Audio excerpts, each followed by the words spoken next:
এটা আমি কি দেখলাম? হ্যাঁ, আপন কাকে ভাববো, বন্ধু কাকে ভাববো, বলেন বলেন।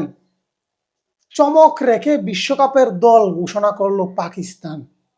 হ্যাঁ, এটা দেখার জন্য মোটেও প্রস্তুত ছিলাম না। শুধু আমি না, বাংলাদেশের কোনো মানুষ, কোনো ক্রিকেট ফ্যান এইটা দেখার জন্য প্রস্তুত ছিলাম না। দেখেন, চমক রেখে বিশ্বকাপের দল ঘোষণা করলো পাকিস্তান। হ্যাঁ, চি চি চি চি চি চি চি চি। হ্যাঁ, যেই পাকিস্তান যে পাকিস্তান গত কয়েকদিন ধরে বলে আসতেছিল যে বাংলাদেশ যদি বিশ্বকাপ বয়কট করে, বাংলাদেশকে যদি বিশ্বকাপে না রাখা হয়, তাহলে এই পাকিস্তানও বিশ্বকাপ বয়কট করবে। এবং কি সকালে একটা নিউজে দেখলাম, বলতেছে যে পাকিস্তানের অনেক সাবেক ক্রিকেটাররা যে পাকিস্তানের সরকার নাকি এখন বর্তমানে পাকিস্তানে নাই, পাকিস্তানে আসার পরে সিদ্ধান্ত নেবে তারা তারা কি বিশ্বকাপ খেলবে নাকি বিশ্বকাপ বয়কট করবে।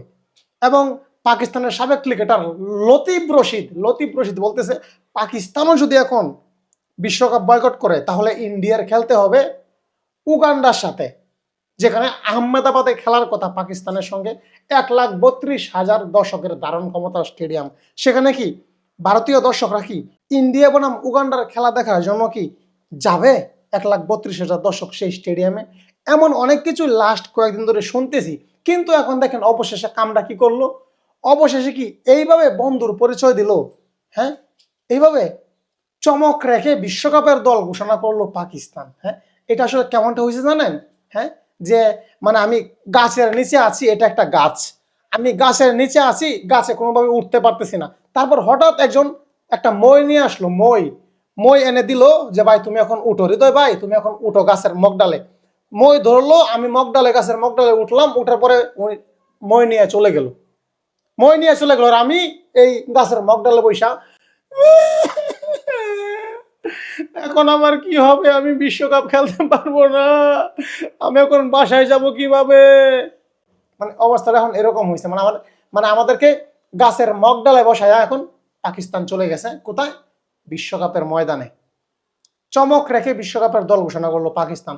এই কথাগুলো কিন্তু ইন্ডিয়ানরা অনেক আগে থেকে বলে আসতেছে, ভারতীয়রা, যে পাকিস্তান এখন বলতেছে কিন্তু শেষ পর্যন্ত বাংলাদেশের সাথে থাকবে না, এরকম ওনারা বলছে। কিন্তু আমি এটা বিশ্বাস করিনি। আমি মানে মনে প্রাণে বিশ্বাসী ছিলাম 5 মিনিট আগে পর্যন্ত যে বাংলাদেশ বিশ্বকাপ থেকে বাদ, আইসিসি বলছে স্কটল্যান্ডকে অন্তর্ভুক্ত করবে। কিন্তু এখানে একমাত্র পাকিস্তানেই পারে বাংলাদেশের রাস্তাটা ক্লিয়ার করার, বাংলাদেশকে বিশ্বকাপের দুয়ার খুলে দেওয়ার।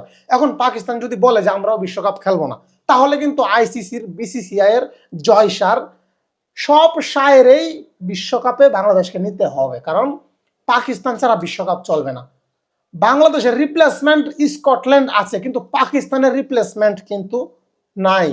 পাকিস্তানের রিপ্লেসমেন্ট হয়েছে উগান্ডা হবে, একমাত্র উগান্ডা। কিন্তু উগান্ডার সাথে ধর ইন্ডিয়ার খেলা হলে দর্শকরা দেখবে না, মানে হবে না আর কি। তো একটা মাত্র রাস্তা খোলা ছিল বাংলাদেশের, পাকিস্তান। কিন্তু সেই পাকিস্তান অবশেষে গাছের মগডালে বসায় তারা চলে গেল বিশ্বকাপে।